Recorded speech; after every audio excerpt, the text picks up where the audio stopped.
نحمده ونصلي على رسوله الكريم أما بعد فأعوذ بالله من الشيطان الرجيم بسم الله الرحمن الرحيم সুপ্রিয় দর্শক মণ্ডলী আসসালামু আলাইকুম ওয়া রাহমাতুল্লাহি ওয়া বারাকাতুহু।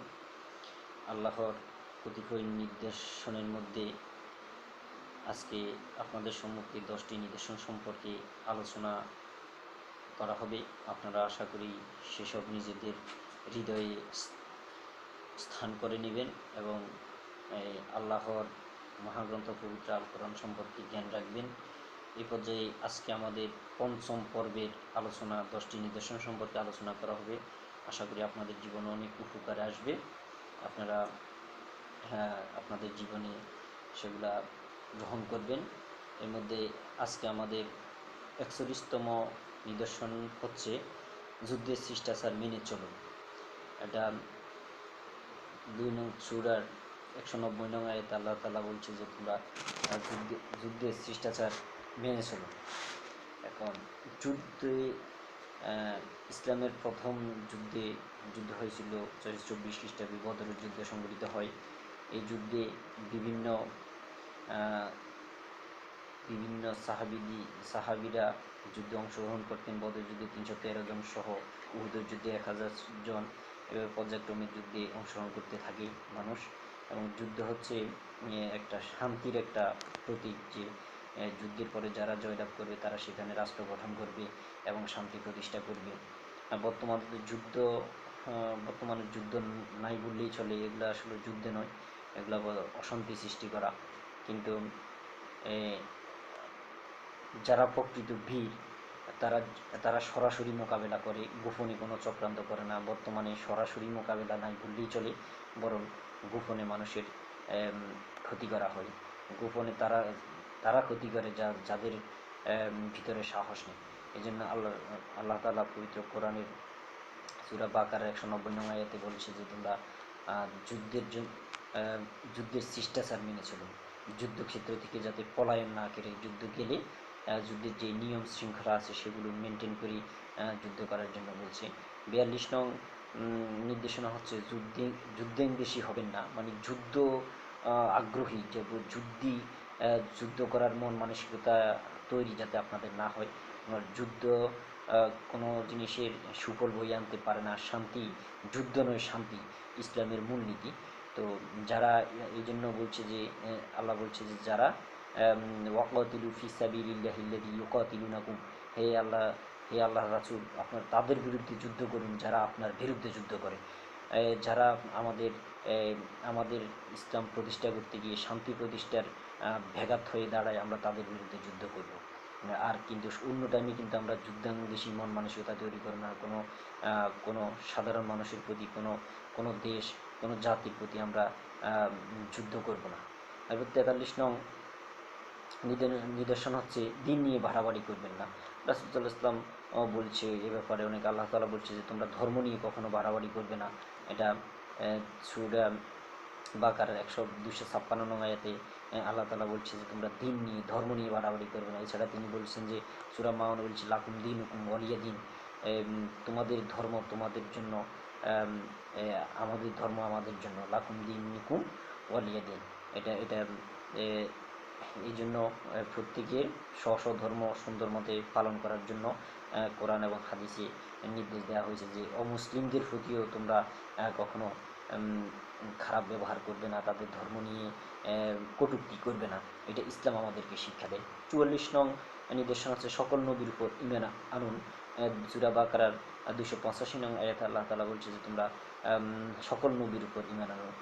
আমরা জানি যে পৃথিবীর উষালগ্ন থেকে আজ পর্যন্ত মুহাম্মদ সাল্লাল্লাহু আলাইহি ওয়াসাল্লাম পৃথিবীতে আগমন করা পর্যন্ত অন্তত 1 লক্ষ মতান্তরে 2 লক্ষ, অর্থাৎ অসংখ্য নবী রাসূল এই পৃথিবীতে আগমন করছে মানুষের হেদায়েতের জন্য।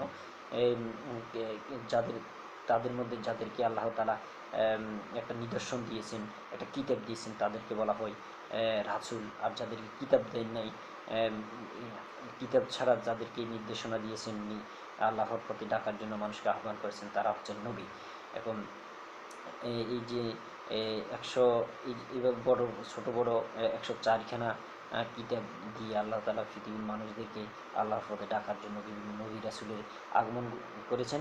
এই জন্য আল্লাহ তাআলা বলছে যে তোমরা সকল নবী রাসূলের প্রতি ঈমান আনতে হবে। এছাড়া আমরা বলছি আমানতু বিল্লাহি ওয়া মালাইকাতিহি ওয়া কুতুবিহি ওয়া রুসুলিহি, এই যে ওয়া রুসুলিহি সকল নবী রাসূলের প্রতি আমরা ঈমান আনতে হবে। 7টি বিষয়ের প্রতি ঈমান আনা প্রত্যেক ঈমানদারের ঈমানে মোজাম্মল বলে যে 7টি বিষয়ের প্রতি ঈমান আনতে হবে। একটা হলো আমানতু বিল্লাহ, আল্লাহর প্রতি ঈমান, ওয়া মালাইকাতা ফেরেশতাদের প্রতি, ওয়া কুতুবিহি কিতাবসমূহের প্রতি ঈমান, যে 104খানা কিতাব আছে, ওর কুতুবিহি কিতাবসমূহ, ওর রসুলিহি রাসূলগণের প্রতি ঈমান, ওয়াল ইয়াউমিল আখিরি মৃত্যুর পর পুনরুত্থানের প্রতি ঈমান। এবার 7টি বিষয়ের প্রতি ঈমান আনা প্রত্যেক মুসলমান অপরিহার্য। এরপর 45 নং হচ্ছে যে স্ত্রীর মাসিকের সময় যৌন মিলন করা যাবে না।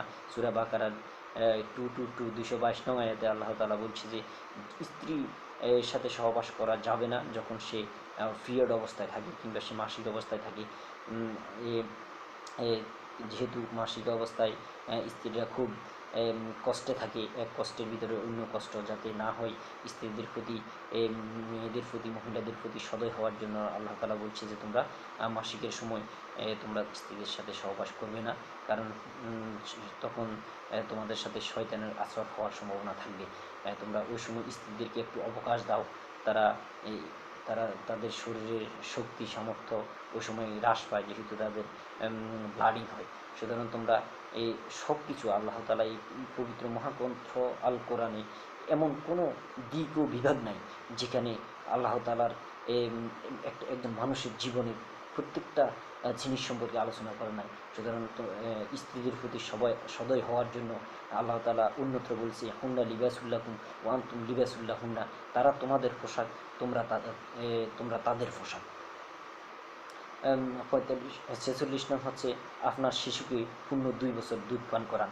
যে একজন মা যখন গর্ভধারণ করে তখন তার জন্য উচিত তার সন্তানকে ন্যূনতম 2 বছর দুধ পান করানো। কিন্তু বর্তমানে আমাদের দেশে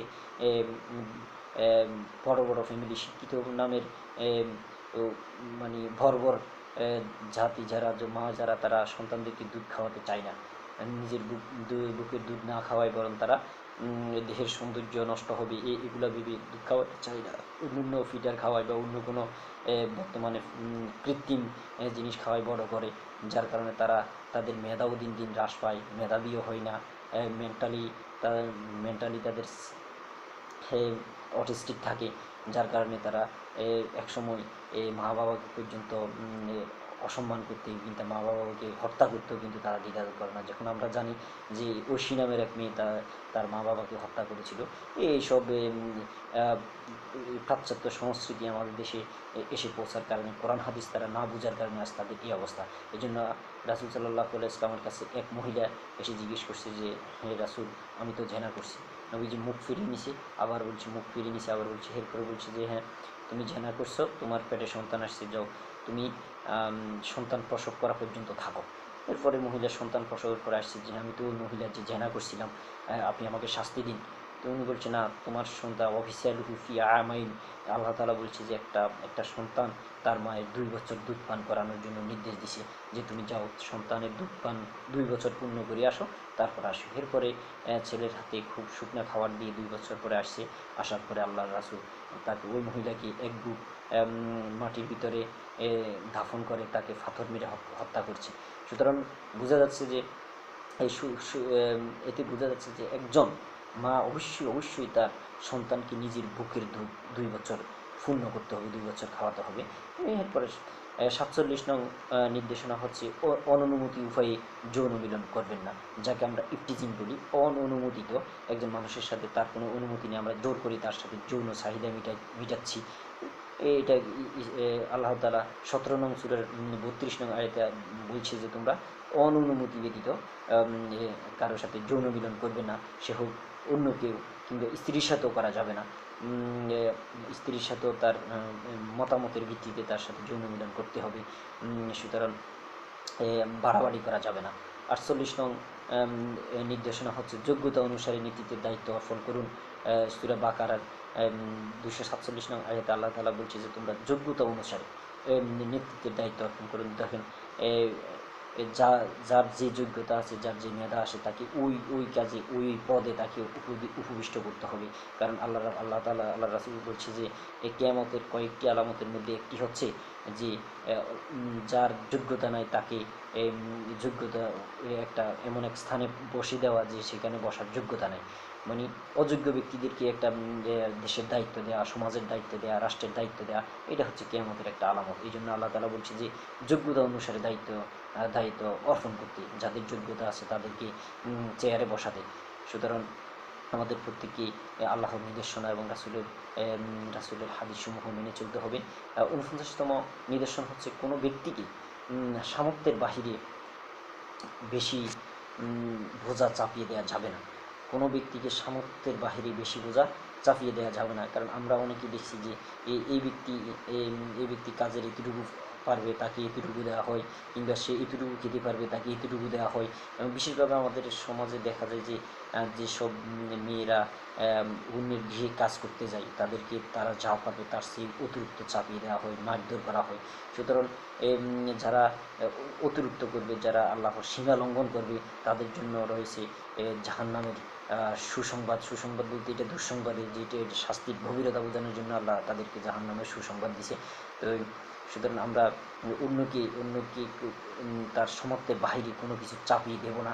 তার ৫০তম নিদর্শন হচ্ছে বিভক্তি উৎসর্গ করে দেবে না। এই জন্য বিভক্তি উৎসর্গ বলতে বলতে তোমরা একে অন্যের সাথে মানে কথা বলা থেকে বিরত থাকবে না, বা একজন এদিকে একজন ওদিকে যায় না, সবাই মিলেমিশে থাকো, আল্লাহকে ডাকো যে ওয়াতাসিমু বিহাবলিল্লাহি জামিআন ওয়ালা তাফাররাকু, এবং আল্লাহর রশিকে, আল্লাহর রজ্জুকে মজবুত করে ধরো, যাতে তোমার কোথাও ছিটকে না পড়ো। এই জন্য বলছে তোমরা বিভক্তি উৎসর্গ করে দেবে না। যে তোমরা সূরা আল ইমরানের ১০৩ নং আয়াতে আল্লাহ তাআলা বলছে যে ওয়াতাসিমু বিহাবলিল্লাহি জামিআন ওয়ালা তাফাররাকু, তোমরা আল্লাহর রজ্জুকে মজবুত করিয়ে ধরো যাতে তোমরা বিচ্ছিন্ন না হও। এই জন্য প্রিয় গাইজ, আপনারা এই আল্লাহর এই যে এই 10টি নির্দেশনার কথা আমরা বলছি, সবগুলোকে আমরা আমল করার চেষ্টা করব। যেন প্রথমত আমি আবার রিপিট করছি যে যুদ্ধের শিষ্টাচার মেনে চলুন, যুদ্ধের বেশি হবেন না, দিন নিয়ে বাড়াবাড়ি করবেন না, সকল নবীর উপর ঈমান আনুন, স্ত্রীর মাসিকের সময় তার সাথে যৌন মিলন করবেন না, আপনার শিশুকে পূর্ণ 2 বছর দুধপান করান, অনুমোদিত উপায়ে যৌন মিলন করবেন না, যোগ্যতা অনুসারে মানুষকে নেতৃত্ব অর্পণ করুন, কোনো ব্যক্তিকে সামর্থ্যের বাইরে কোনো কাজ চাপিয়ে দেওয়া যাবে না। তারপরে হচ্ছে বিভক্তি উৎসর্গ করবেন না, অর্থাৎ আল্লাহর যুগে আল্লাহর নিয়ম কানুনকে, আল্লাহর বিধিবিধানকে শক্ত করে ধরুন। সুতরাং আপনারা এসব কিছু পালন করবেন, আর আমার জন্য দোয়া করবেন যাতে আমিও এইসব কিছু পালন করতে পারি, এবং আপনারা এই যে নিজেও এইসব কিছু আমল করুন, এবং আপনাদের বন্ধুবান্ধব যারা আছে তাদেরকে এটা শেয়ার করে দিন, যেন তারা আল্লাহ এবং তার রাসূলের পথে চলতে পারে।